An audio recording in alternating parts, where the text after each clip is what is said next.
So hello and welcome to another episode of Utopia Restorations. It's been a while, but behind me are two projects, his and hers, that are going back to the clients. So I thought I'd take you around and show you what we've done to them. So what I'm going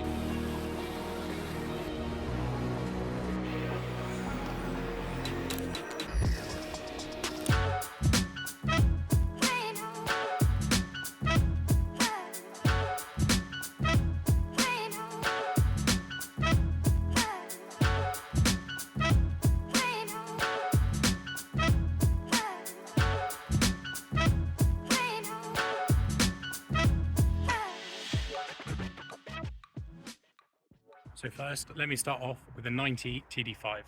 So this beaut is an Epsom green, which as you can see in the sun, is a lovely colour with some flecks in it. This whole bonnet had the sort of lamination and the peeling that was going on, which we can show you a picture of here. Yeah, so it looked all a bit dishevelled, so we got both the wings and the top fully resprayed, which now look absolutely fantastic. So yeah, much better than it was previously. And this one's mainly been in for some sort of tartering up, some bits that weren't quite there for the owner, and they wanted it just to look that little bit cleaner, a little bit sharper. So yeah, front end has been painted, and you can see we've got the new optimal blocks on either side. We've also put in stainless vent pins from YRM and stainless bonnet catches here. So all in all, just same again, trying to tighten it up and get it a bit shinier. Some small paint repairs about, just trying to get rid of some of the rust, and had the gust rails repainted as well. Again, all very nicely blending in. And then on the rear here, this is where some work's been going on. So we've now got all clear lights on the rear as opposed to these previous ones, which I'm going to show you here.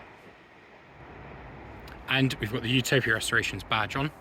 Again, on the rear, we've had a lot of tartering up going. So removing bits where it's been rusted and repainting over them, just to make it all look that bit more shiny. And something very cool, we've got these fantastic CNC hinges for the rear door from our friends at Exmo Trim. I think they look wonderful, definitely change the look on the rear and hold it together a lot more. Much like this one, if you have a very heavy wolf on the rear and it's got a table as well, so it is used for things like that, then these hinges definitely are an improvement on the previous ones and look absolutely fantastic and give you added security. So yeah, really happy with how these look on it. And that's about it that we've done for this one. Just been making it look a bit better, plastering it up, yeah, improving. I'll take you over now to the Series 3 109 and show you what we've been doing on this one. So when this arrived, it was a truck, and it did have the truck cab, so I'll show you that up here. Admittedly, it has now changed, but the truck cab will be going back with the owners. So we've got new wheels and tyres on it. We've gone for Goodyears on this one, and the original sort of steels, which I think make it look quite good. Sits very nicely on it. And yeah, it's got some slightly more improved modern tyres for a bit of running. We've also added the wheel onto the bonnet, which as always looks very cool. So fully set in with the right mounting and all the brackets there. And then of course the big change, it has got a new Exmo Trim canvas on the top. So yes, full stick and hoop kit going all the way down with the black canvas. I think the black complements it really well and definitely makes for a change compared to sort of the classic ones that people go with the limestone and the sand. I think the black just makes it stand out that bit more. Now inside we've changed the gauge cluster as well. So this is no longer cracked, which is a thing to see in a Land Rover. And there's also been some changes in the rear. So here you go, I'll take you in.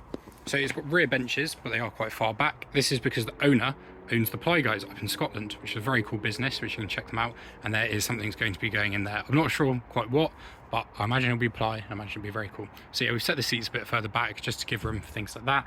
And we filled in the footwell over here as well. Also on the rear, we've got the iconic Land Rover mud flaps. Now you can tell on this, it's had a homemade bumper made, so we've had to do some bit extras to get them to fit. They do fit and they do look really good now.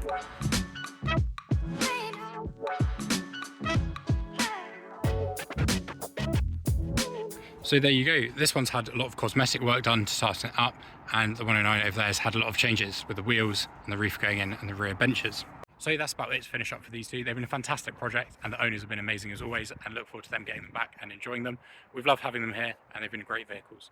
So yeah, now on to the next project as usual, and getting through the long list. As always, thank you very much for watching. Make sure you like and subscribe and drop a comment what you think one of our projects we should start working on next. We do have some really cool exciting things like the new merch that's out, so make sure you go check out our store, and soon we'll be having the winter drop, but I'll let you know more about that on Instagram.